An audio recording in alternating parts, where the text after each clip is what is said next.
네, 지사님, 주지리에서는 좋은 측면과 좀 부족하고 나쁜 측면 두 가지 이야기를 좀 다 드려야 할 것 같습니다. 먼저 이제 사회적 경제 이야기를 좀 드리고 싶은데요. 지사님께서 그 경기도 사회적 경제 4대 비전 선포를 통해서 윤석열 정부에 맞서서 사회적 경제 영역에 망명 정부 역할을 하겠다 이런 선언을 하셨었어요. 기억하시죠? 네, 그렇습니다. 네. 그리고 전국 광역지자체 중에 유일하게 이제 사회적 경제 담당하는 국단위 조직도 만드시고 산하기관으로 경기도 사회적 경제원도 최초로 설립하는 그런 모범적인 모습을 경기도가 보였다라고 저는 생각합니다. 계획에 비해서 예산을 크게 늘리지는 못했지만 중앙정부가 사회적 경제 예산을 대폭적으로 삭감하고 있는 국면 속에서 그래도 경기도는 자체 예산을 좀 투입해서 사회적 경제 예산을 지키는 데에 노력을 해주셨다고 생각하고요. 제가 이제 사회적 경제 영역에 관심이 좀 많아가지고 전국을 다니면서 현장들을 좀 둘러보고 있는데 전국을 다니다 보니까 정말 윤석열 정부의 예산 삭감 때문에 곡소리가 나오는 상황인데 그래도 경기도에서 활동하시는 사회적 경제인 분들을 만나면 그래도 활력이 좀 어느 정도 유지가 되는 그런 상황인 것 같습니다. 그래서 저도 경기도의 이 사회적 경제 망명 정부 선언이 굉장히 좀 반가운 마음이 많이 들었는데요. 근데 물론 이제 아쉬움이 없지는 않습니다. 현장에서 들은 목소리 두 가지만 좀 전해드리려고 하는데 먼저 경기도가 선언했던 정책들이 좀 끝까지 힘을 받지 못한다라는 아쉬움들이 있습니다. 그러니까 대표적으로 탄탄주택협동조합이 그 사례인데요. 그러니까 전세 사기 문제가 사회적으로 대두가 됐을 때 이제 지사님께서 이제 협동조합의 방식으로 문제를 경기도가 함께 해결해보자라는 제안을 하셨습니다. 그러면서 이제 피해자를 조합원으로 하는 협동조합을 설립하는 것을 지원하겠다 이렇게 공언을 하셨는데 굉장히 좀 기자회견도 크게 되고 선언이 있었음에도 불구하고 그 이후에 정작 꼭 필요했던 정책금융 연계 같은 것들은 최종적으로 무산이 됐다라는 평가와 지적들이 있습니다. 그래서 실제로 탄탄주택협동조합이 경기도가 아니라 이제 한국사회주택협의회 그리고 화성 한마음신협, 화성시 사회적경제 네트워크랑 협약을 맺어서 문제를 해결해야만 했던 상황들이 있고요. 그래서 경기도가 선도적으로 선언하고 정책을 추진하겠다라고 하는 것을 많은 사회적 경제인들이 즐거운 마음으로 기쁜 마음으로 보고 있는데 좀 끝까지 정책이 힘을 받을 수 있도록 지사님께서 좀 각별히 신경 써주셔야 될 것 같고요. 그리고 두 번째는 소셜 벤처와 임팩트 투자 쪽으로 좀 너무 무게 중심이 실려 있는 거 아니냐라는 우려도 있습니다. 나름의 의미가 있지만 이 협동조합과 사회적 경제 기업들 그리고 사회적 협동조합에 좀 상대적으로 소홀한 것이 아니냐라는 우려들도 있다는 점을 좀 전해드리고 싶습니다. 그리고 특히 사회적 경제원 사업을 보면 소셜 임팩트 사업이 주를 이루더라고요. 그래서 사회적 기업과 관련된 예산들이 중앙정부 차원에서 좀 대폭적으로 삭감되고 있는 만큼 도 차원에서 좀 지원에 있어서 균형을 좀 잡아주셔야 되지 않을까라는 당부 말씀을 좀 드리고 싶습니다.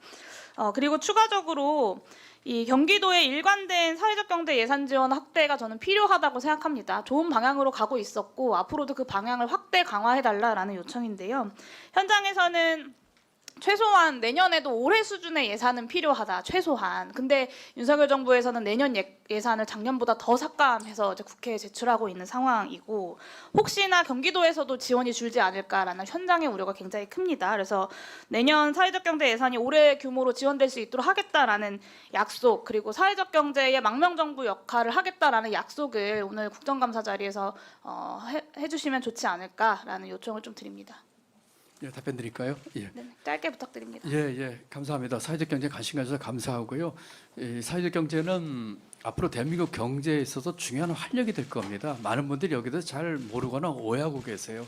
이건 이념도 아니고 그렇기 때문에 네, 지사님 사회적 경제에 대해서는 이제 제가 그 사회적 경제에 대한 질문을 드렸다기보다는 구체적인 약속을 좀 요청드린 예산은 거니까요. 제가 지금 내년도 예산 편성 중에 있어서 잘 모르겠습니다만 아마 적어도 제가 이 분야에 대해서 갖고 있는 열정으로 봐서 아마 우리 실무자들이 줄이지 못할 겁니다. 네. 그렇게 말씀을 드리고요.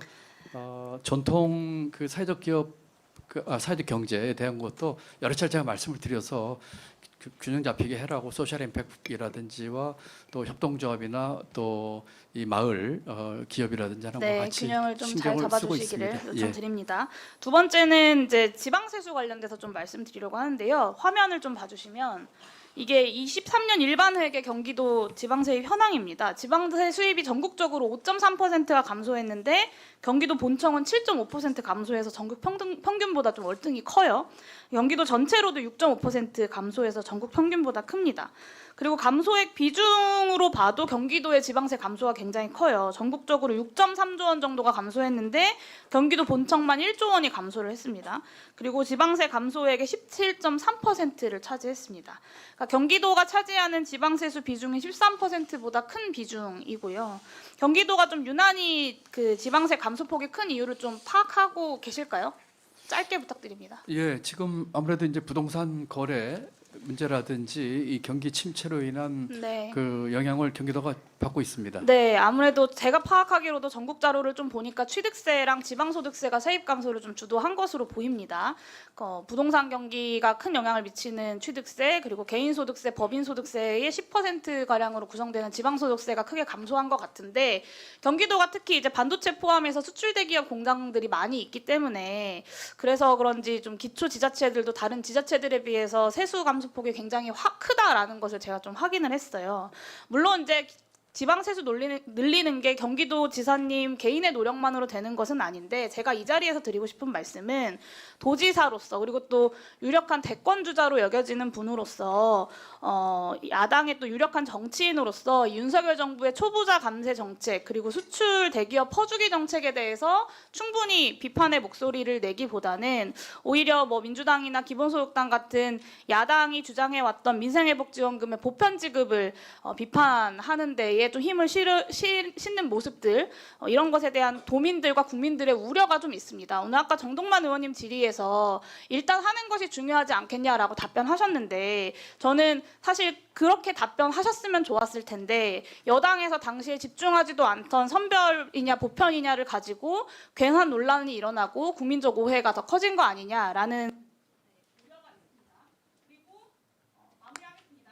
네, 그리고 참여수당이라고 할 수 있는 기회소득에 대해서 설명하시면서 오세훈 시장의 안심소득이 아니라 이재명 대표의 기본소득, 이재명 대표가 주장하는 기본소득과의 우위를 주장하고 오히려 정부 여당의 잘못된 경제 기조를 동조하는 역할, 의도하든 의도하지 않은 그런 역할을 해오지 않았나라는 고민들과 지지자들의 걱정이 있습니다. 그래서 지사님께서 이 지자체 재정의 위기가 초부자 감세와 무분별한 수출 대기업 감세가 원인이라고 하실 거라고 저는 생각하는데 이 부분에 대해서 경기도 지사로서 분명한 목소리를 내주셨으면 좋겠고요. 지금은 선별대 보편, 그리고 기회대 기본 이걸 두고 차별화 경쟁을 하기보다는 윤석열 정부의 초부자 감세와 지방재정 폭탄 여기에 좀 함께 힘을 모아서 대응해야 되지 않을까 싶은 생각이 듭니다. 그렇게 좀 해주시겠습니다.